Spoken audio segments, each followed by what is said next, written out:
Maganda umaga, tanghali, hapon, gabi.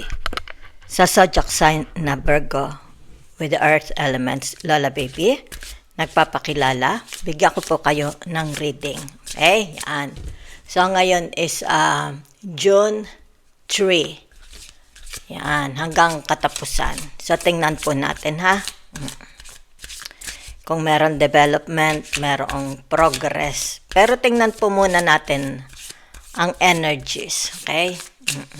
Na nagsusurround sa inyo. Saan ito? Ano meron? Okay? Ayan, moves in silence daw. Yan, tahimik lang kayo, okay? Kung may mga pinaplano kayo, iniisip, di ba? Ibig sabihin nito is mas maganda na tahimik, di ba? Yan. Kumbaga hindi makakakot ng attention, okay? Forcer. Forces things on you. Forces their way in. Uses force to get what they want. Kung sino itong mga taong ito, di ba? Yan. It's like siguro gusto ka nilang i-manipulate, di ba? Yan. Gusto nila ikaw is ma-under control nila, di ba? It's like a puppet, no? Don't allow them, okay? It's like gusto nilang panghawakan ng inyong pagdedesisyon, di ba? Wag, don't allow them. Pamilya man ito, spouses man ito, sa trabaho man ito, no. Okay? Looking you up, researching you, studying you, getting info. Yan ha. So ingatan nyo ha. Ilalak lagi ang inyong social media. Marami dito yung tinatawag mga ano tawag doon? Nocios ba yun? Oo. Mga chismuso, di ba? Crying over you. Merong nasasaktan, may umiiyak, okay? Iniiyakan nila kayo. Yan, nasaktan, na upset, kung ano-ano pa. Di ba? Yan. Ain't shit. Okay? Yan. No facts. Never has the facts, makes shit up, lies. Kung sino man ito mga taong ito ha. Yan, walang kabuluhan. It's like walang kabuluhan. So, let's see. Gagamit ako ng 7 major arcana ha. Okay. At titingnan natin ito, kung saan ito. Yan ha. Areas sa buhay nyo. Sa trabaho man ito, di ba? Saan pa? Family, your health, di ba? Pera, career, others, friends.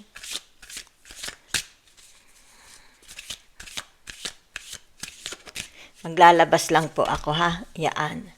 So, naririto ang tinatawag na the strength, your strength, di ba? Your strength, their strength. Diba? Yan. So, naririto ang tinatawag na the moon. Okay? Naririto ang tinatawag the high priestess. So, naririto ang tinatawag na the chariot. Diba? Yan. Naririto ang the death. Magaganda po ang inyong ano ha? Okay. Naririto ang the tower. Okay? Naririto. Ay, maganda ang inyong, napakaganda ng inyong tinatawag na major arcanas. Okay? Yan. So, sandali ha. Okay. So, naririto ang tinatawag na your strength. Diba? Yan. Ibig sabihin nito, maaring for some of you, tinatawag na culmination of your mind, okay? You need to quiet your mind, okay? Maaring dito yung tinatawag kapaguran ng inyong pag-iisip, di ba? Mararanasan nyo ito or nararanasan na ninyo simula ngayon, okay? Yan. Napapagod na kayo, di ba? Bumababa ang inyong enerhiya, yung inyong strength, di ba? Maaring dito hindi na kayo maka-function very well, di ba? Pagod na pagod, okay? Yan, pagod, halimbawa sabihin na natin sa trabaho, sa bahay, sa halimbawa sabihin na natin sa mga, anong tawag dito? Basta yung mga ginagawa ninyo, di ba? Okay, so ibig sabihin nito, kailangan siguro ninyong mag-shut off muna, di ba? It's like closing your eyes, di ba? Pahinga. Okay? Para ma-energize ang iyong strength. Di ba? Whatever is this, ibig sabihin nito, i-rebuild. Meron ditong i-rebuild kayo. Di ba? Yan. I-rebuild ninyo. It's like tinatawag movement. Yan ha. Okay? Dahil narito ang tinatawag na the chariot. Okay? Ipaalam. Yan ha. So, ibig sabihin nito, sa ngayon, di ba? Kaya dito, nagsha-shut off. Tahimik lang, di ba? Kung ano mga pinaplano nyo ngayon, yan. Kumbaga dito, isinasarili lang muna ninyo, di ba? Whatever is this. Marito may kinalaman sa baka lilipat ka ng bahay, di ba? Baka lilipat ka ng trabaho, di ba? Maaring magbubukas ka ng business, di ba? Baka mag-i-invest ka, di ba? Kung saan ka man mag-i-invest, di ba? Maaring magbubukas ka ng business, okay? Maaring bibili ka ng sasakyan, okay? Yan, baka kailangan ng renovation ng sasakyan, ng bahay, magpapa-interior decoration kayo, di ba? Or maaring career, baka sabihin na natin maglilipat ka na ng trabaho, di ba? Maaring sabihin na natin lilipat ka na ng career, okay? Maaring napapagod na kayo sa career na ito, di ba? Kaya dito nakikita, tinatawag na nanahimik ka muna, calming your mind, di ba? So, ibig sabihin nito, meron dito tinatawag na blessings coming your way, di ba? Yan. So, ibig sabihin, maaring dito tinatawag, magkakaroon ng reunion, di ba? Magkakaroon ng tinatawag legal contracts, 'di ba? Yan kasi lumabas na po itong tinatawag na the tower, 'di ba? Yan. It's like kung ano itong wala sa buhay mo, ano na siya, darating na siya para yung tinatawag maging kompleto, 'di ba? Union, haharap, ibig sabihin nito ay tinatawag na dalawang tao, baka ito'y may ikakasal, 'di ba? Haharap na sila sa dambana, haharap sila sa huwes, 'di ba? Kasi narito yung tinatawag the death. So, meron ditong tinatawag mangyayaring big transformation. Okay? Either, nakikita ko dito, tinatawag na beginning, simula ngayong June, July, August. Okay? Yan. Yun ang nakikita ko. June, July, August. Okay? At tinatawag September, magkakaroon na ito ng tinatawag na agreement. Bubuo, okay? It's like permahan, yun lang ang nakikita ko. Okay? Maaring business partner, di ba? Maaring bibili kayo ng properties, di ba? Maaring kung ano ito, kasi merong movement. Okay? Mangyayaring movement, pero hindi pa ito yung tinatawag naka-stay pa lang, 'di ba? It's like dinodrawing mo pa lang, okay? Yan. So magkakaroon ito ng tinatawag movement pagkilos starting ngayon, 'di ba? Onwards. July, August, September. Okay? Yan. Yan, papasok hanggang October. Kasi October is na yan, tinatawag preparation na yan, okay? Halimbawa, yun na tinatawag autumn preparation for the winter. Okay? Yan. So, magkakaroon ito ng movement. Yan ha? Okay. So, maaring for some of you, you need sabihin na nating mag-aano muna kayo, bakasyon. Kasi pagod na pagod kayo. Diba? So, whatever is this, yung tinatawag na nasa sa isip mo pa lang, diba? Yung pinaplano mo, secret mo pa lang, saka ito yung tinatawag, sinasaloob mo muna. Saka mo pa ito ilalabas. Okay? Yan. Doon sa mga buwan na nasabi ko. Okay? So, ibig sabihin nito, whatever is this, kasi narito ang tower. Diba? Yan. Kung ano yung mga pinaplano mo, gusto mong gawin, ibig sabihin nito, yung tinatawag na, yan ha, magkakaroon ng tinatawag na blessings, di ba? Yan. So, kung ano man ito, it's like tinatawag na wala. Para bagang tinatawag na sandali lang, halimbawa'y bahay, di ba? May sira ang bahay. So, ibig sabihin nito, para ang bahay is mabuo, di ba? Maaring sabihin na nating ipagagawa ang bahay, di ba? Yan. So, nakikita dito yung tinatawag na whatever is this, di ba? Yan. Magkakaroon lang ito ng tinatawag na resulta, di ba? Yan. Sa mga bandang ngayon, June, July, August, September. Ganyan ha. Onward yan. Okay? Yan. It's like fixing, di ba? Halimbawa, sirang gripo, i-fix na ang gripo, di ba? Halimbawa, sabihin na nating lilipat ka ng trabaho, yan, okay? O lilipat ka ng bahay, magta-travel ka, di ba? Maglilib ka sa job mo, di ba? Baka magpapatayo ka ng bahay, magbubukas ka ng negosyo, mag-aano ka, yung tinatawag na magbabranch out ka, di ba? O maring tinatawag na kung ito'y mag-aasawa ka, di ba? Maaring mag-aasawa ka kasi narinig ang Mars. Ibig sabihin nito, ito lang kulang sa buhay mo, di ba? Yan. Para magkaroon ng tinatawag na completeness, di ba? Kaya sumunod ang blessings. Okay? Yan. Ano number yun? 14. Okay? So, let's see ha. Maglalabas lang ako ng tarot cards. Yan ha. Okay. So, narito, nakikita ko yung tinatawag na, okay, nag-iisip kayo ha. May mga nag-iisip kang maigi, diba? So, nakikita dito, isip kang maigi, diba? Yan. Kumbaga dito yung tinatawag na pinag-iisipan mong maigi. Yan ha. Okay. Maring dito sabihin natin meron dissatisfaction sa trabaho, di ba? Hindi ka na masaya sa trabaho. So, nag-iisip ka talagang maigi. Yan ha. Yung tinatawag maaring sabihin na, kasi ito hindi mo pa sinasabi. Sa iyo lang pag-iisip ito, okay? So, either ito yung tinatawag na merong iiwan kayo. Maaring iiwanan mo na itong trabaho na ito, 'di ba? So ito yung tinatawag na i-reveal na ninyo kung ano itong naiisip ninyo, okay?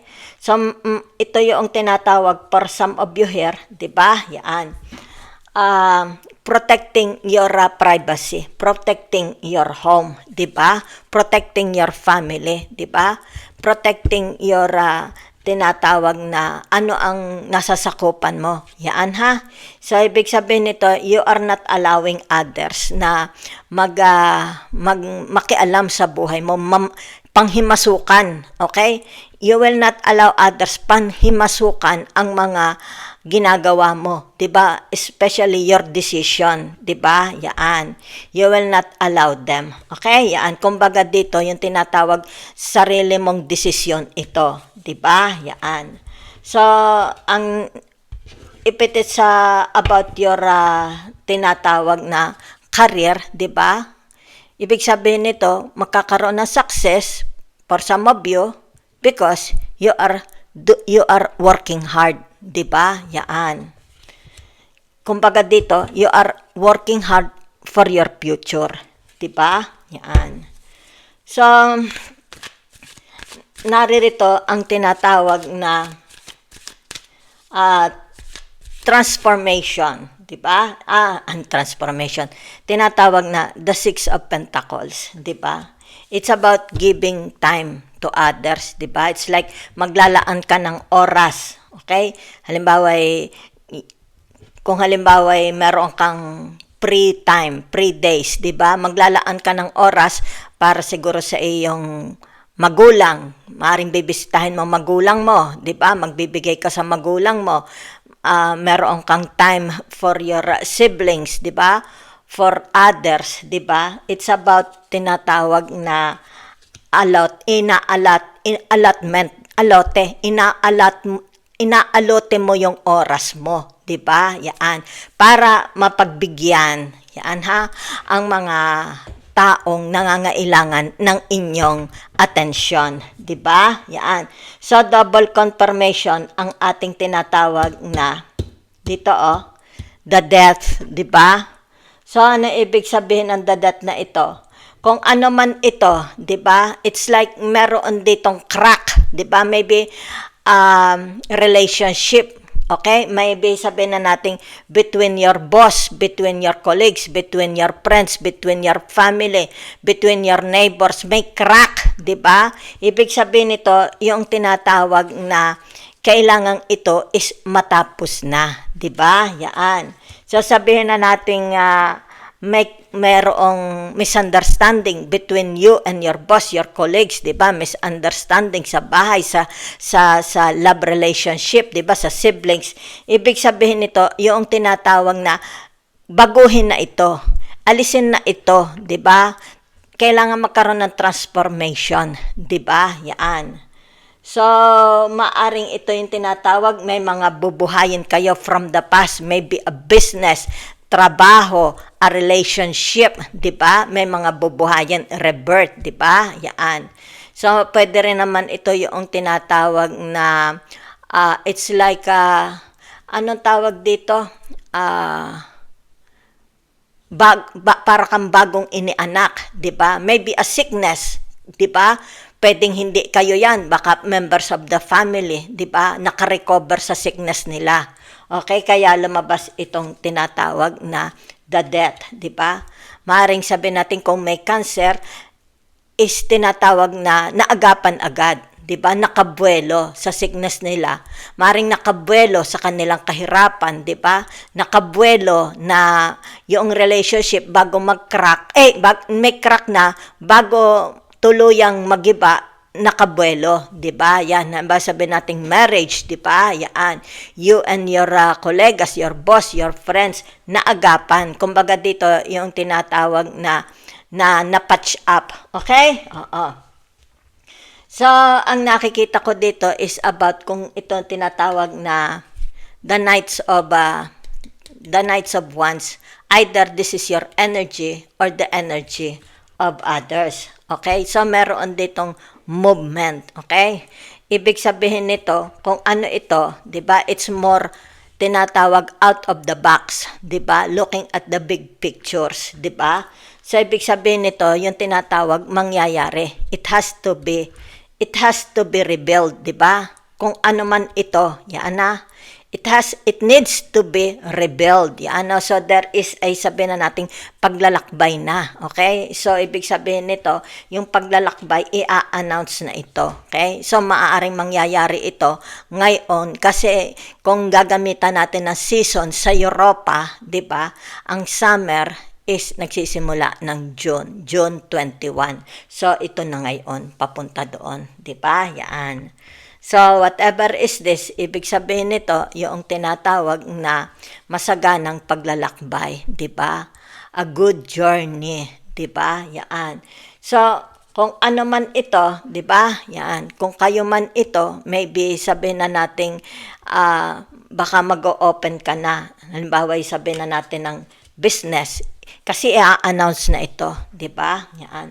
Maybe a business at home, 'di ba? O business malapit sa inyo magbubukas. Or maaaring dito sabihin na nating it's about your creativity, 'di ba? It's about your hobbies, 'di ba? Maybe it has something to do about your voice, 'di ba? Yan, may announcement, meron kang ipararating, 'di ba? So energy mo man ito or energy ng iba, 'di ba? Yan.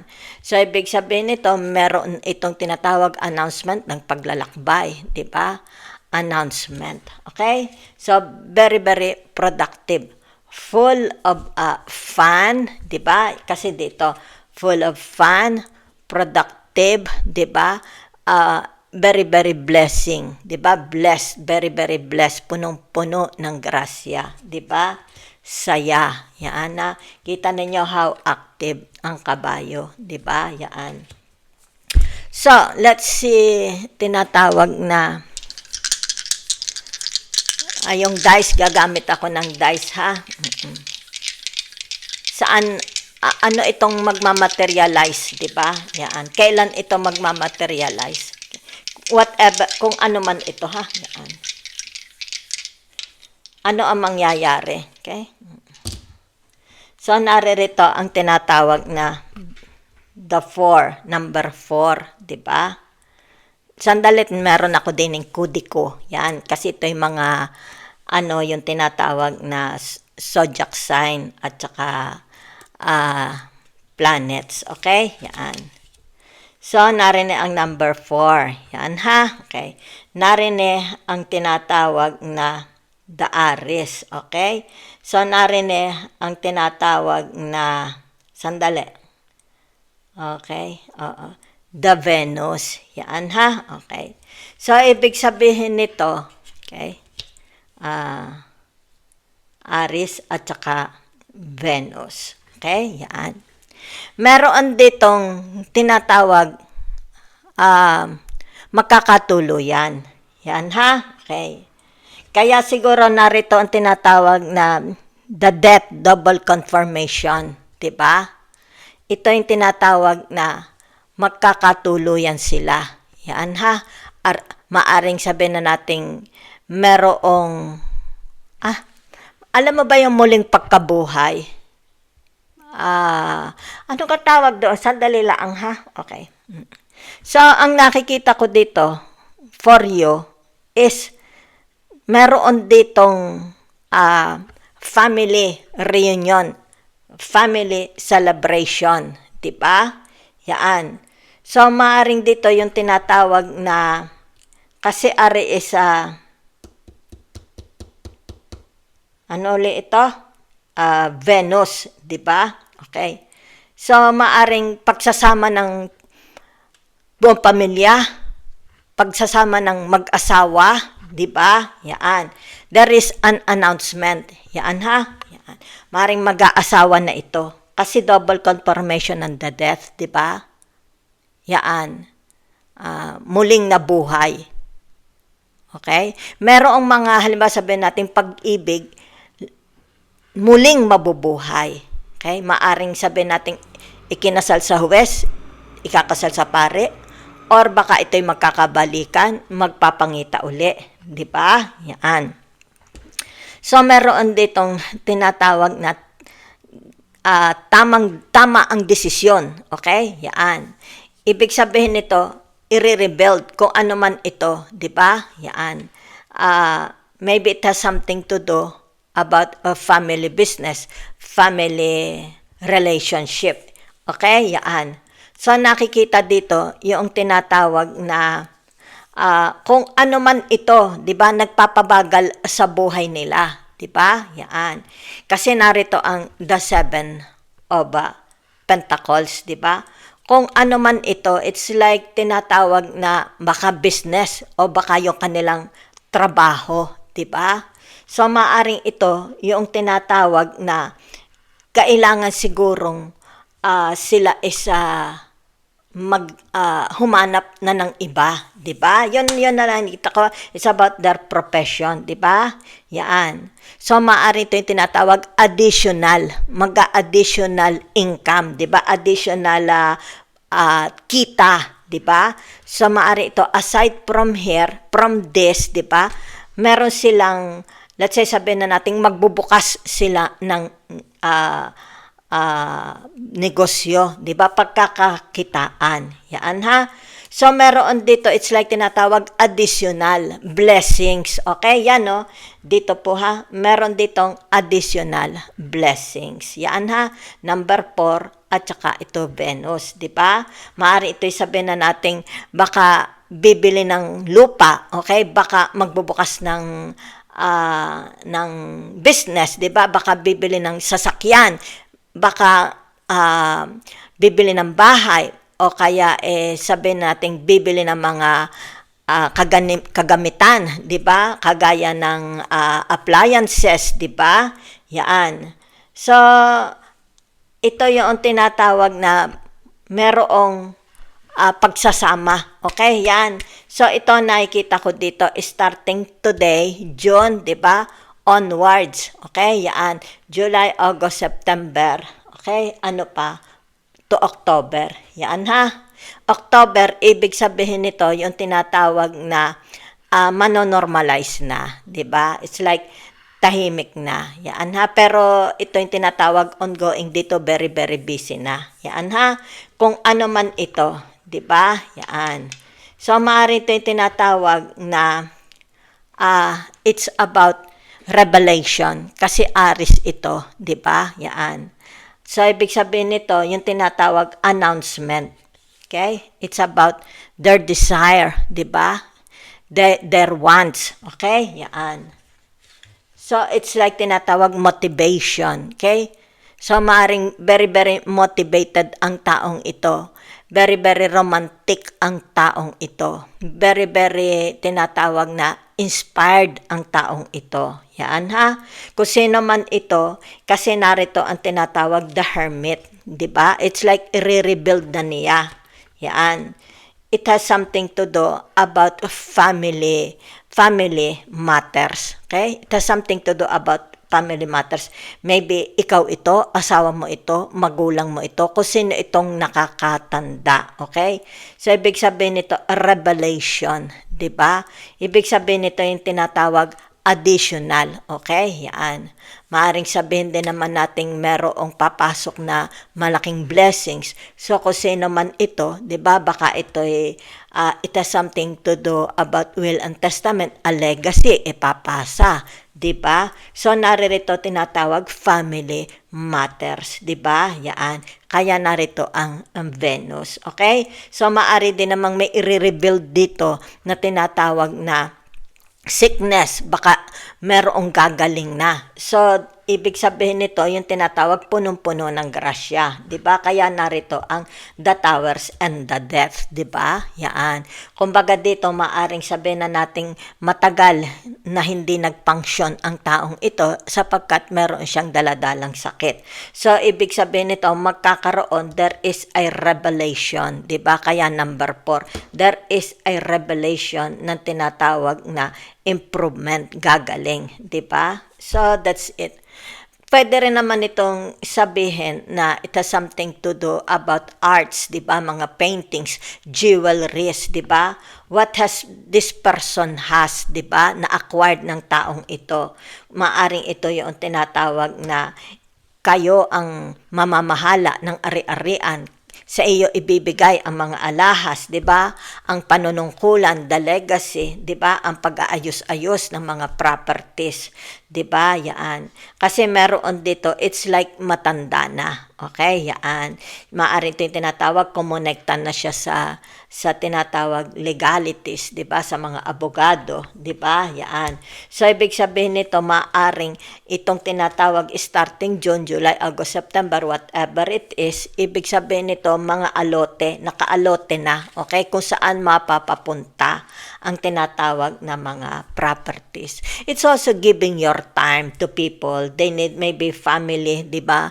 Mag-aalote kayo, magbibigay kayo ng time to talk, okay? Tinatawag na makakapiling mo, halimbawa mga pinsan mo, mga friends ninyo, 'di ba? Yan. So, it's all about you. So, ibig sabihin, ikaw, 'di ba? With the energy of Aries, 'di ba? Ikaw yung tinatawag, inaasahan siguro sa iyo magmumula, 'di ba? Ang tinatawag na pagbibigay ng pag-ibig, 'di ba? Pagbibigay ng tulong, sharing, 'di ba? So, ito yung tinatawag na you will be very, very, very blessed. Okay? You will be very, very blessed. Okay? Especially, narito ang tinatawag na family. Okay? Yan. So, there is nakikita ko dito yung tinatawag na assembly, di ba? Celebration.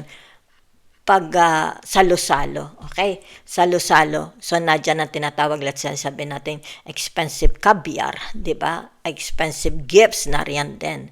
Expensive drinks, expensive food, di ba? Yan. Kasi narito ang tinatawag punong-puno ng pagmamahalan. Okay? Punong-puno ng ligaya. Okay? Yan. So, that's it I see for you.